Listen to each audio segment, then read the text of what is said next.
হজের সময় কি পর্দার বিধানে কোনো শিথিলতা আছে? হজের সময় পর্দার বিধানে কোনো শিথিলতা নাই। আমাদের অনেক মা বোনরা হজ করতে যান কিন্তু পর্দা করেন না। অনেক পুরুষরা আছেন হজ করতে যান, চোখের পর্দা করেন না।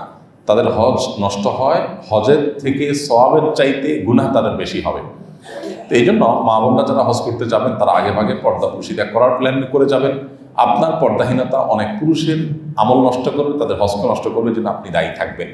এই জন্য আল্লাহর ওয়াস্তে হজ করতে যাওয়ার আগে পর্দার বিধানগুলো তারা বুঝে যাবেন।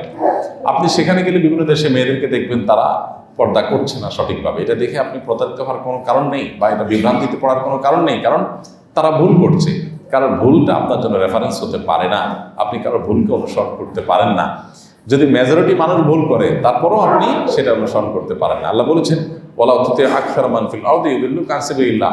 পৃথিবীতে বেশিরভাগ লোক কি করে এটা দেখে যদি তুমি চলতে যাও তাহলে তারা তোমাকে সঠিক পথ থেকে সরাই দেবে। এই জন্য হজের জন্য পর্দার বিধানে কোনো শিথিলতা নাই, বরং হজের জন্য একই বিধান প্রযোজ্য যেটা অন্য সময় প্রযোজ্য। আমাদের আয়েশা রাদিয়াল্লাহু তাআলা আনহার হাদিস আমরা জানি যে তিনি বলেছেন নবী করিম সাল্লাল্লাহু আলাইহি সাল্লামের সাথে তিনি যখন হজ করেছেন তখন তারা মুখ সাধারণত এহরামরত অবস্থা মুখ খোলা রাখতে হয় নারী পুরুষ সকলের, কিন্তু তিনি বলেছেন যখনই কোনো গায়রে মাহরাম পুরুষ এর সামনে যাওয়ার মতো পরিস্থিতি তৈরি হয়েছে বা রাস্তাঘাটে গেছি অন্য পুরুষদের চোখে পড়ার মতো পরিস্থিতি হয়েছে, সাথে সাথে আমরা মাথার কাপড় টেনে দিয়েছি। তার মানে মুখমণ্ডলকে আবৃত করার চেষ্টা করেছেন, পর্দার মধ্যে আনার চেষ্টা করেছেন। এখান থেকে বোঝা যায় যে মুখমণ্ডল পর্দার আওতাভুক্ত। তা নাহলে তিনি কেন পরপুরুষকে দেখে মাথার কাপড় মুখে টেনে দিয়েছেন?